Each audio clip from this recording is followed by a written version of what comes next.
여러분 안녕하세요. 토끼TV 김준희 작가입니다. 먹이기 관련해서 좋은 팁들 공유하려고 해요. 그동안 사실 먹이기 관련해서는 정말 많은 책들을 읽었고요. 그리고 유료 자료들도 굉장히 많이 탐독을 했고, 또 먹이기 컨설팅을 업으로 하시는 분들과 그룹을 형성해서 토의도 많이 하고, 어떤 정보들을 서로 코칭하고 있는지 공부를 많이 했어요. 가지고 있는 책이 정말 이제 먹이기 관련된 책도 정말 100권이 넘어가고 있어요. 오늘 처음으로 가져온 책은 요거예요. Just take a bite. 예, 한 번만 먹어봐. 한 입만 먹어봐. 이런 거죠. 박사님들이 적은 거고요.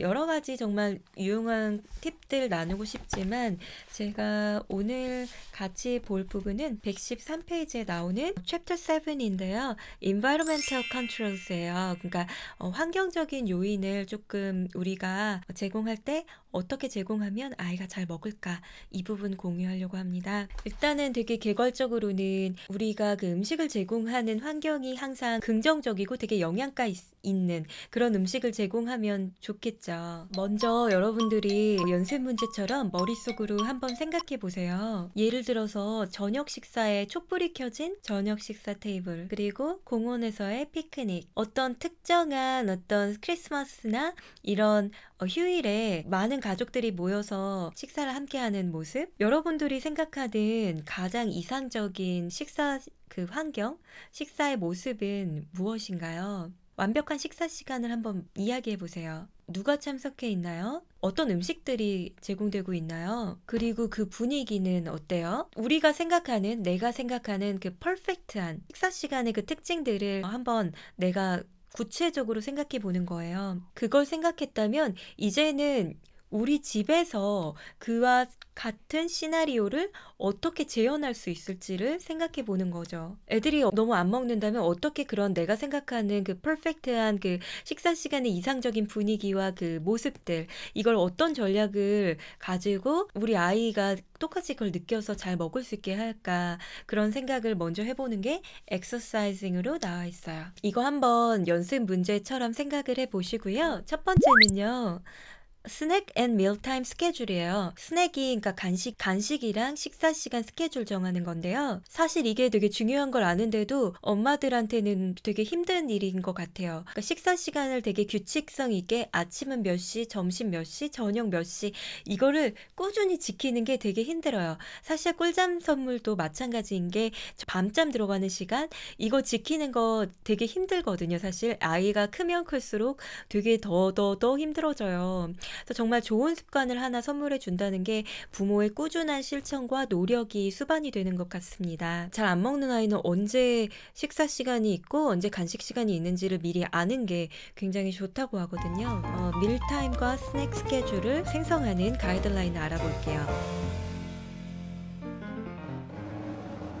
첫 번째는 아이가 이해할 수 있는 스케줄을 적어 놓는 건데요. 아이가 아직 글자를 읽기 전의 연령대라면은 그냥 그림으로 짜시면 돼요. 아이가 그냥 그 그림으로 보고 이해할 수 있도록 하면 되거든요. 두 번째는 타이머를 사용해서 다음번 식사 시간과 다음번 간식 시간이 이제 시작이 될 거다라는 거를 알려주는 건데요. 아이들이 사실 그 시간에 대한 개념 자체가, 그 컨셉 자체가 없어요. 그래서 부모가 그 시간이 올 거다라고 얘기를 해도 이해를 못하는 거죠. 그때 이제 타이머가 쿠킹 타이머나 키친 타이머가 그런 것들을 알려주는데 되게 구체적으로 도움을 주고요. 세 번째는 식사 시간 동안에 또 쿠킹 타이머를 쓰는 거예요. 아이의 그 연령대와 그 발달 상황에 따라서 좀 달라지지만 보통 식사 시간은 15분에서 30분 정도에 끝나는 게 좋다고 해요. 근데 타이머가 울렸고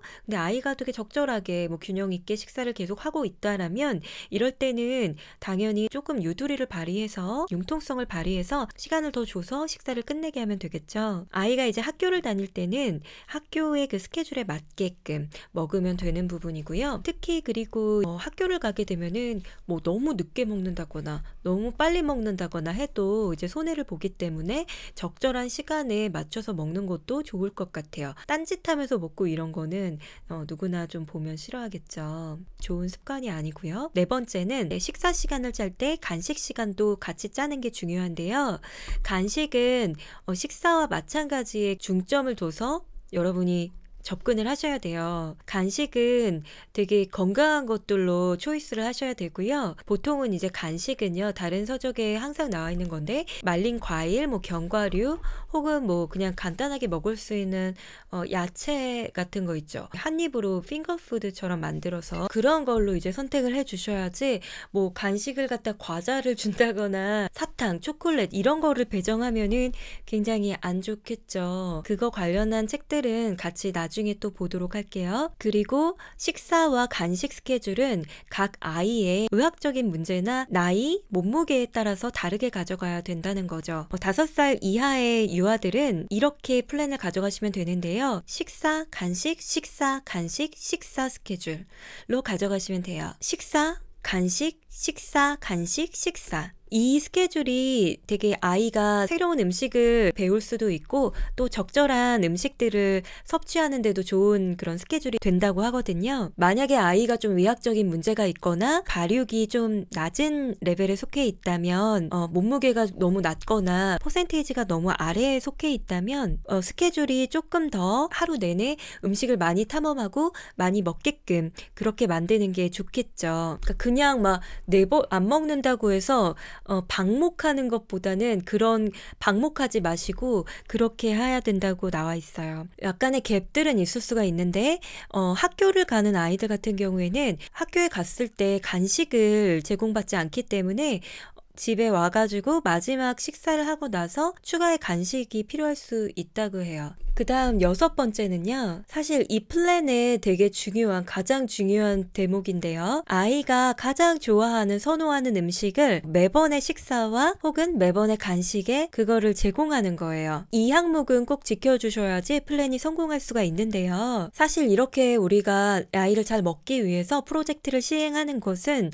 아이를 뭐 굶기기 위해서라든지 먹는 음식을 제한한다거나 그러려고 하는 게 아니잖아요. 그렇기 때문에 항상 아이가 매 식사 시간에 잘 먹을 수 있고 좋아하는 음식을 포함시켜주는 게 되게 중요해요. 그 음식을 포함시켜준과 동시에 아이가 막 탐험할 수 있는 그런 새로운 음식을 같이 포함해 주는 거죠. 7번째는요. 여러분이 스케줄 해놓은 식사와 간식 시간의 그 사이에는 물만 제공을 하는 거예요. 이거는 사실 뭐 가혹하게 실행해야 하는 그런 가이드라인이라기보다는 자주 조금씩 먹는 거를 좀 방지하는 그런 용이고요. 그게 사실 그래서 여기서도 나와 있지만 다른 책들에서도 어떤 책은 이런 얘기가 나와요. 주스 한 잔, 우유 한 잔도 조심해라. 왜냐면 그걸 먹고 배고픔이 사라져서 사실상 본 게임인 식사 시간에 못 먹을 수가 있는 거거든요. 애들의 위나 장이 되게 작아서 정말 그런 우유 한 잔, 뭐 주스 한 잔 이거 먹고 정말 이게 차가지고 본 게임에서 영양가 있는 걸 못 먹으면 너무 속상하잖아요. 그래서 그런 규칙이고요. 물론 하지만 아이가 계속해서 배고파하거나 하루 중 어떤 특정 시기에 되게 배고프다라고 하면은 스케줄을 다시 한번 조금 변화를 줘야 되고요. 그래서 우리가 하고자 하는 이 꿀먹? 우리가 하고자 하는 토끼 먹이기 프로그램에서는 스트레스 받게 하는 게 아니라 되게 영양가 있고 도움이 되는 그런 서포트를 주는 그런 행동인 거예요.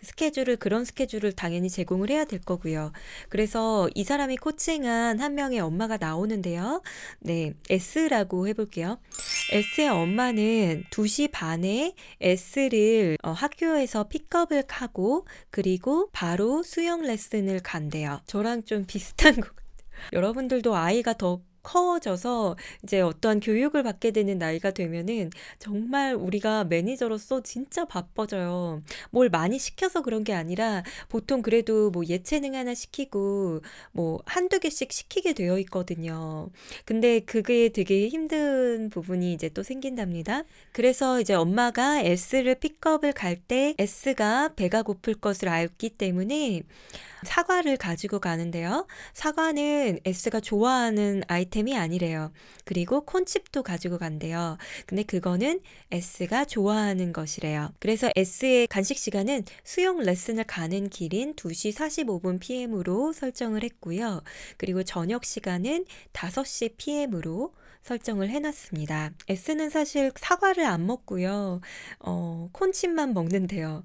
그래서 언제나 수경 레슨을 끝내고 집에 오는 4시쯤이 되면은 항상 배고파 있다고 합니다. S가 집에 들어오면서 아 배고파요 이렇게 하면서 들어온대요. 제 딸이 생각이 나는데요. 정말 뭐 하고 나면 집에 오면 항상 배고프다고 얘기해요. 발레 배우고 나서 배고프다. 수영하고 와서 배고프다. 정말 먹이기는 재우기 이후에 가장 중요한 육아의 과업이라고 생각합니다. 먹이기만 잘 먹여도 정말 우리가 진짜 아이에게 좋은 선물을 주는 게 아닐까요? 근데 그때 엄마는 항상 일관성 있게 그 스케줄을 따른대요. 그때 엄마는 S에게 되게 동조 없는 중립적인 말투로 이렇게 얘기한대요. 저녁은 5시 PM?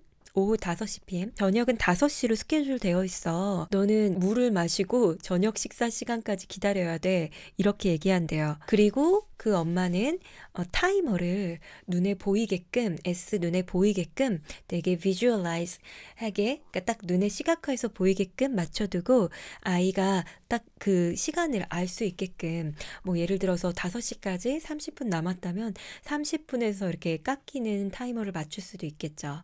그렇게 해서 언제 저녁 식사 시간이 시작되는지를 알려준대요. 근데 여러분 진짜 시각화해서 분수 보여주는 게 되게 효과적인 게요. 제가 되게 베이킹을 즐겨 하잖아요. 딸아이랑 베이킹을 할 때도 뭐 몇 분 굽고 이런 거 할 때 베이킹도 타이머처럼 오븐에서 시간이 이렇게 감소되거든요. 근데 그거 보는 거를 아이들이 되게 즐기고 또 의외로 되게 끈기 있고 참을성 있게 그 시간을 버티고 그 시간을 되게 소중하게 생각하거든요.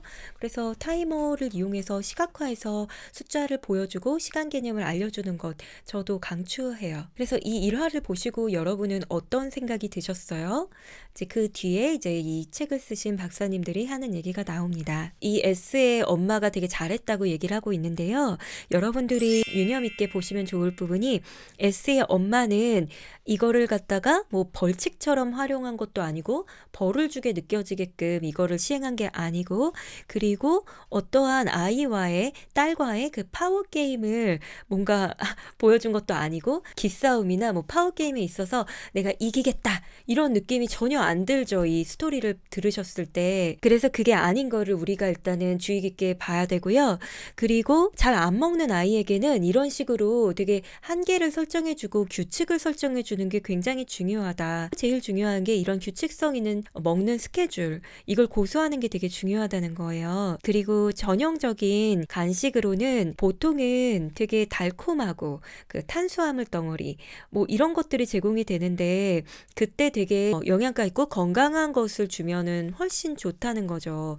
밸런스를 맞추는 게 되게 중요한 거예요. 사실 콘칩이랑 사과 두 개를 같이 먹으면 사실 어느 정도 밸런스가 맞춰지는데 S가 계속 사과를 안 먹고 있었죠. 그래서 이렇게 플랜을 짰던 거고요. 만약에 S의 엄마가 수영 레슨이 끝나고 나서 또 추가의 간식을 아이가 콘치만 먹었다고 해서 추가의 간식을 줬다라고 하면 4시에 그러니까 저녁 식사 1시간 전에 배고프다라고 얘기를 했는데 어쨌든 1시간 뒤에 저녁 식사가 스케줄링이 되어 있는데 또 간식을 그때 4시에 배고프다고 했을 때 제공을 하면 저녁 때 배가 고플 수가 없는 거예요. 그래서 이럴 때는 사실 S의 엄마가 5시로 계획했던 저녁 식사 시간을 30분 앞당겨서 4시 반으로 스케줄 변경을 고려해 볼 수도 있다는 거죠. 만약에 S가 그 시각대에 계속해서 S가 그 4시에 배고프다라고 한다면 4시 반으로 계획해서 스케줄을 가져갈 수도 있다라는 거예요. 그렇게 변화를 고려해 볼 수 있다는 거죠. 식사 시간을 스케줄링하는 그 목표는 아이가 언제 음식이 제공되는지를 알게 되고